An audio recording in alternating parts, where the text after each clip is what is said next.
While stationed in Iraq during Operation Desert Storm, my brother Gerald was lost for 2 weeks. Officially, it was claimed he was captured by the Republican Guard and tortured before managing to escape. The condition of his body when he was found helped lend credence to the explanation. Lacerations, broken bones, and all sorts of other physical damage covered him from head to toe. He never recovered from the experience. He was honorably discharged from the Marine Corps after 6 months in a military hospital. When he was sent home, he began to display signs of Gulf War syndrome. Years passed and his wife Leah cared for him as he weakened. His cognition, memory, and communication skills evaporated. Before he died last year, the brother I loved had been reduced to a gibbering husk. In his final moments, as Leah and I looked on, we were ready for his suffering to end. Then, something happened, causing me to jump and Leah to gasp. For the first time in 8 years, Gerald expressed clear, articulate words. I fell in a hole. He went on, his voice clear and strong as Leah and I listened, spellbound. Gerald had been patrolling the outskirts of a village when the ground beneath him gave way. He fell for a very long time. He landed at an angle, his right leg plunging into soft moss and dirt while his left struck a rock, shattering the femur. He couldn't believe he wasn't dead. The pain, he told us, while indescribable, took a back seat to what he saw. He'd fallen into what he assumed was a cavern. As deep as he was, he expected to be in pitch darkness, but the cavern was anything but. Bioluminescent vines and lichen and fungi covered the walls and stalactite-studded ceiling far above. He heard water flowing somewhere nearby. Gerald did his best to extricate himself from the moss while trying to avoid losing consciousness from the pain of his broken leg. Some of the glowing vines which adorned the walls were very long and within his reach. He pulled himself up and out, then crawled on his belly down the small hill where he'd landed onto the main floor of the cavern. The floor was covered in feathers, silvery white and iridescent. They left streaks of dust on everything they touched, like the wings of moths. Gerald was surprised by their scent. It wasn't unpleasant. Not at all, in fact. It was warm and spicy, entirely uncharacteristic of what one would think when hundreds or even thousands of feet underground. The dust, despite its enjoyable odor, grew thick and choking as he crawled in the direction of the rushing water. He came across an ancient-looking branch, which he used to haul himself onto his healthy leg. Using the wood as a crutch, he continued to move. The bioluminescence intensified as the cavern narrowed. The pinkish light was coming from all directions. Gerald realized its source was some kind of mold that blanketed nearly everything in the cavern. The closer he got to the water, the more mold there was. After walking for a few minutes, small patches of mold began falling from the ceiling like glowing snowflakes.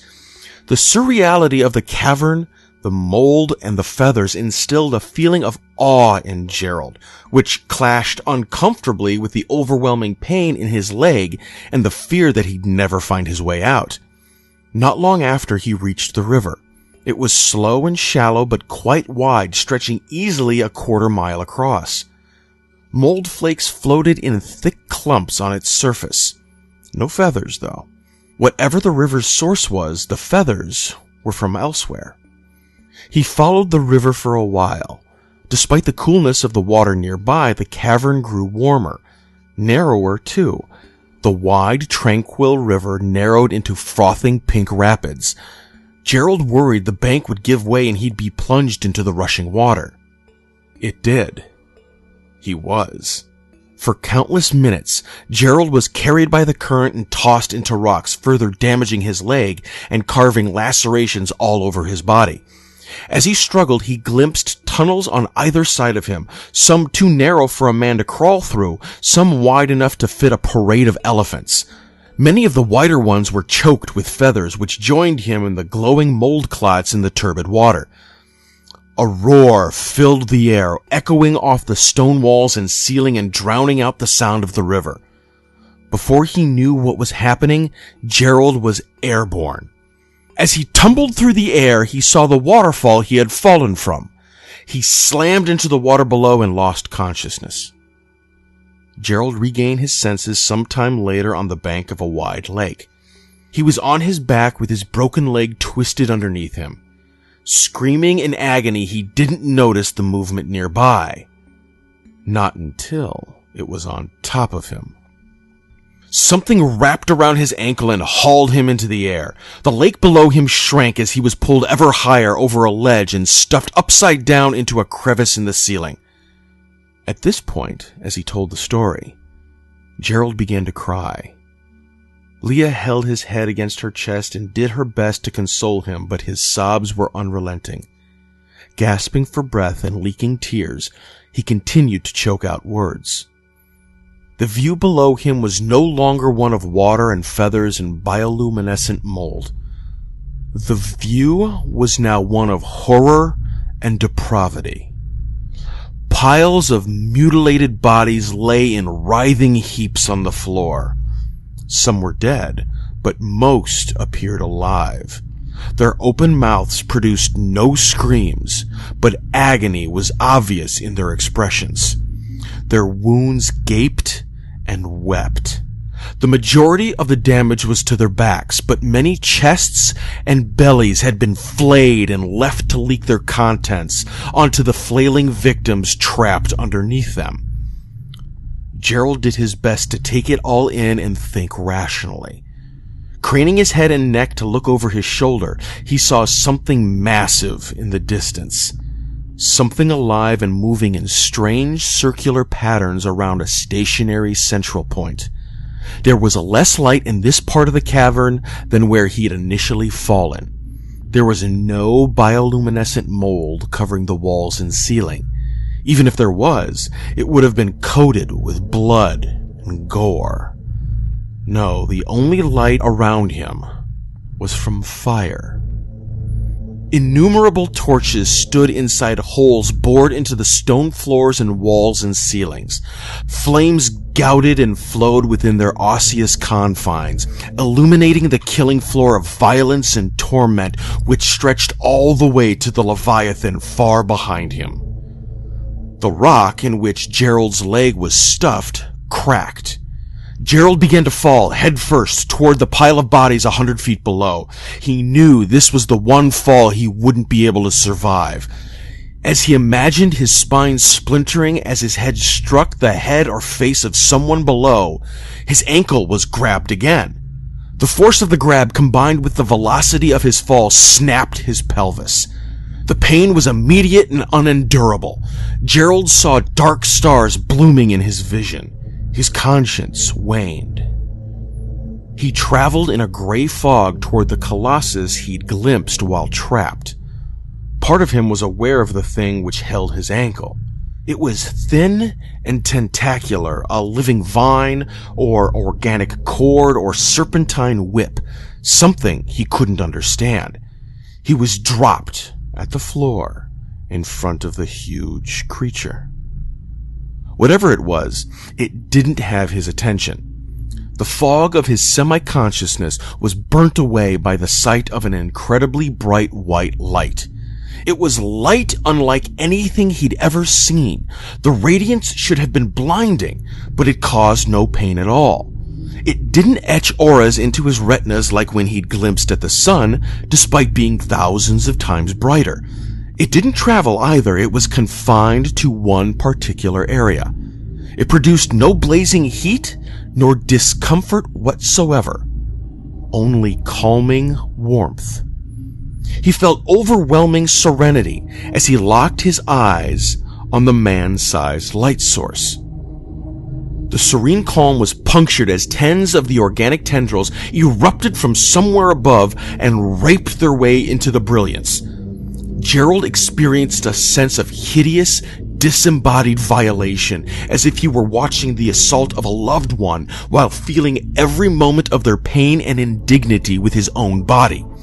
He cringed and retched, tears filling his eyes as he watched the tendrils pull a man from somewhere inside the light source.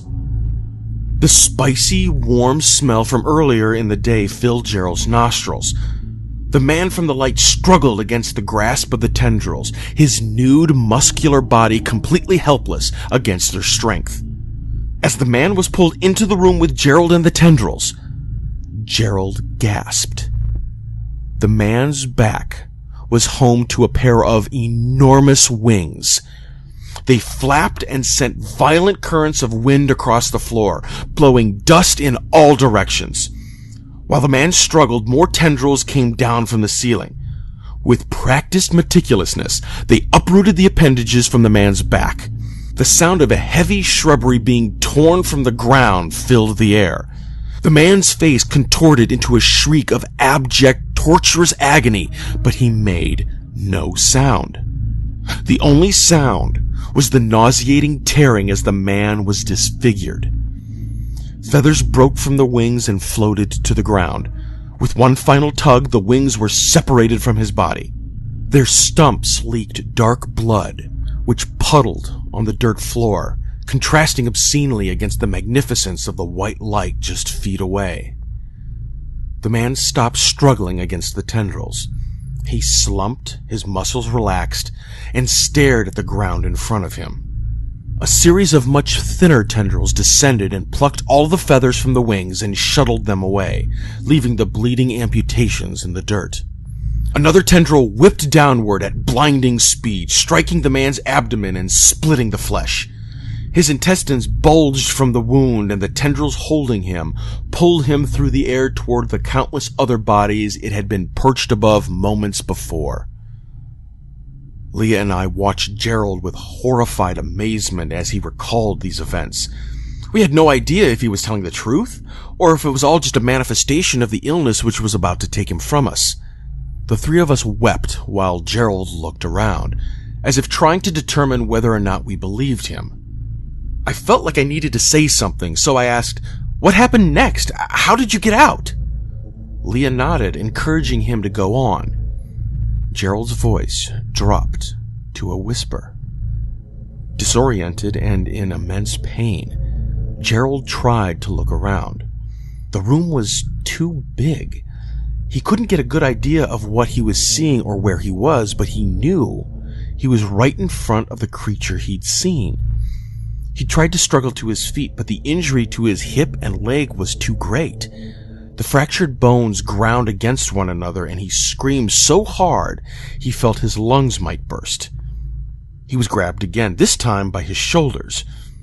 Two tendrils hauled him up and up and up. He saw the thing in front of him, the Colossus, the Leviathan, the serpent. The head of an impossibly large snake bulged at the apex of a body of thick trunks. Each trunk had bifurcated into a series of thinner trunks. Each thinner trunk had bifurcated into a series of tendrils. Each series of tendrils had bifurcated into more thinner tendrils, and so on. The thick, spicy odor filled the area again. He knew it meant more wings were being destroyed. The snake stared at him, its yellow eye full of hideous intelligence and unknowable age. They gazed at one another, and Gerald heard words in his head, words that were not spoken to him, but thought at him. Tell everyone what you saw. Tell everyone what I am. Let them know I'll be coming soon. The next thing Gerald knew, he was on his back staring at the unforgiving sun of the Iraqi desert. He was found by locals hours later. Gerald's whispering tapered off and he closed his eyes. I was terrified he'd passed away. Leah shook him and said his name a few times, panic rising in her voice. Gerald's eyes opened. His lips parted. "The serpent," Gerald whispered. He coughed and stared at the ceiling, a tear trickling from the corner of his eye, was wrapped around a tree. The tree was filled with apples, millions upon millions of them. Leah clutched his hand, and I held his shoulder. I watched as tiny snakes crawled into the ripest ones, pieces of him. Then the apples disappeared. They went into a hole in the air, and I could see what was on the other side of the holes. Orchards, trees all over the world. His apples are filling them. His eyes fluttered closed, and he breathed the last words we'd ever hear him speak. We've been eating them for millennia. He's inside us